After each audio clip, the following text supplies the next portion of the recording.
Hello and welcome to Copper Kettle Farms, and today we are going to talk about herbal medicine. This video is the start of an herbal profile series here at Copper Kettle Farms, where we will tackle a specific herb each month to go over in detail as part of my tutelage during my studies under 𝙎𝙬𝙧𝙙𝙬𝙬 course, The Science of Herbalism. Think of it as kind of my herbal homework where I am building up my materia medica, and in the community tab, channel members will be able to download my actual page of my materia medica that covers the immense details about the cayenne pepper. If you aren't familiar with a materia medica, it's a Greek term from about the 1st century AD that essentially means a body or book of medical material or knowledge. The modern term equivalent would be pharmacology. In our herbal profile series, we will dive into the wonderful world of cayenne peppers. I must insist that anything that is discussed here is not to be taken as medical advice, and you should always consult your doctor before attempting to research or use any herbal remedies. Cayenne peppers are said to possibly originate from French Guiana, a northeast French region of South America that borders Brazil, and may actually be an old Tupi word which used to be spoken in Brazil.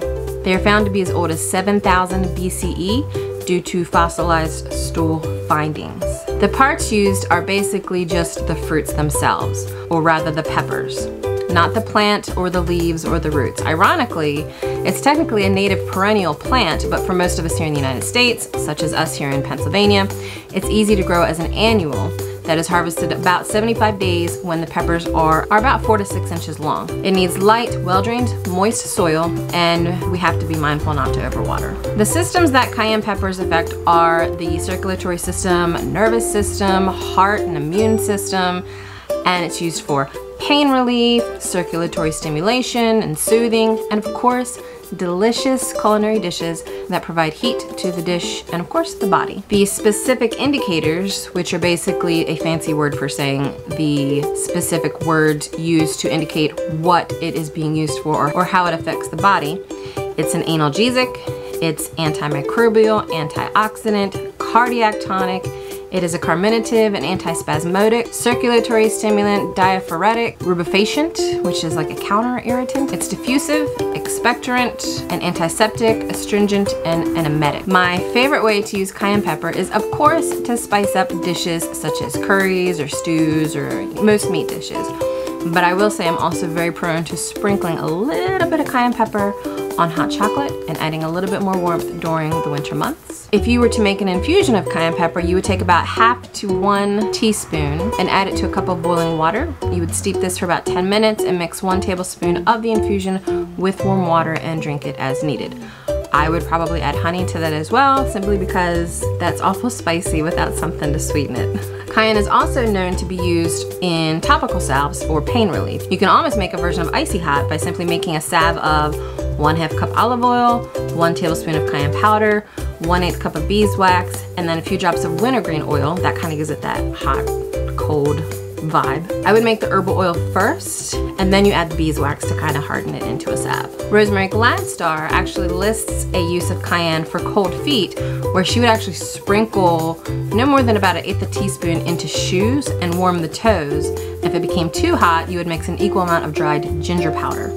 I can't really imagine what that would smell like though. I feel like that would be, it's either gonna heat up and make feet stink a little worse, or it's going to smell just funky in general, regardless. If you are adverse to the taste of cayenne in general, but still want the benefit from the proposed properties, you can also make your own capsules, such as a cold care capsule that Rosemary lists in her books.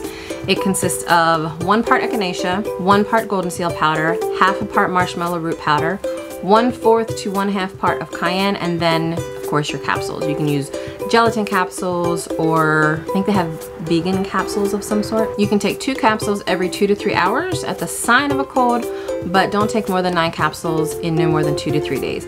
And honestly, after the 2 to 3 days, then it's suggested you stop taking it for a little while, kind of let your system calm down, because again, it is a very strong stimulant. So capsaicin relieves pain by depleting your neuropeptides, which are basically, they're the ones that initiate pain perception, or is our body in pain.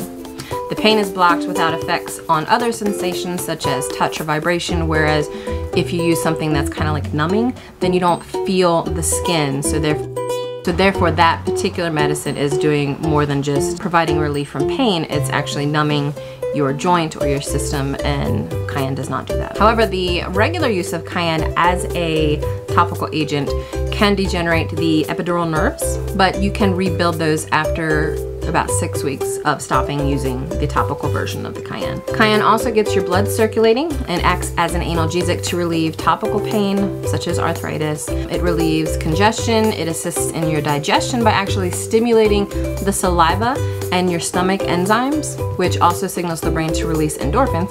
So it's kind of like a happy pill. Vitamin A and C help your immune system, which is why it's useful for colds and flus. It's a great heart tonic, and some claim that it can be a first aid for a heart attack, but again, I have no research, and thank goodness I have no research on how cayenne pepper helps with heart attacks.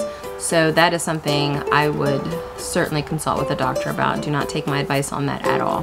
Cayenne can also be used for toothaches, fevers, heart disease, poor circulation, parasites, digestion, sore throat, depression, low libido, inflammation, type 2 diabetes, and weight loss. Whew. So many things that cayenne can be used for. It's like a freaking superpower. Obviously, some of the things that you shouldn't use cayenne for is you don't want to use large amounts on your skin, because I don't know if you've ever cut peppers. I certainly have, where I forgot to use gloves and all of a sudden my hands start stinging. It's like the worst sensation in the world because it's nonstop for hours. So always wash your hands when handling it, or wear gloves when you're chopping up cayenne peppers, because you don't want to go through that. Obviously, you don't want to get it in your eye if you do have it on your hands, because that would be an insane amount of pain, so keep it away from your eyes. Don't take it while pregnant, and always talk to your doctor if you take blood thinners. Again, I take blood thinners, I talk to my doctor about it, and we've conceded that me using it in the meals that I do and using the internal amount that I do is sufficient. Cayenne also may decrease the bioavailability of aspirin, so if you are taking aspirin for pain, it is not suggested that you use cayenne in addition to that, because it may interfere. Cayenne should also be tested before you start using it in people that kind of have a history of stomach issues or stomach pain or stomach ulcers, because it can irritate those things for people that can't handle spicy food. There's also been a study that ACE inhibitors can increase the desire to cough when you're taking cayenne at the same time, so I probably would not use an ACE inhibitor at the same time that I'm consuming cayenne. So as you can see, cayenne is extremely powerful. It is a must-have in any medicinal cabinet. It is by far one of my favorite herbs, and I use it regularly in most of our dishes in one way or the other. As a person like myself who's on blood thinners, I make sure to check with my 𝙂𝙤𝙧𝙀 nurse every time I go in to get my INR check, so I can make sure that my levels are staying consistent. And as disclaimed earlier, always check with your doctor before starting any herbal remedy. So I hope that this video kind of helps you to see all of the amazing benefits that cayenne can provide you. We are expecting to do one herbal profile each month. I will provide a PDF of my Materia Medica of all the things that I know about cayenne in the community tab if you are a subscriber and a channel member. So definitely check that out. Every month I will pick a new herb and I will announce it ahead of time, do the research, and you can help study along with me. And thank you for checking out Copper Kettle Farms, and we look forward to providing you with more herbal knowledge each month and help us all understand and grow our herbal medicine together. Thanks again.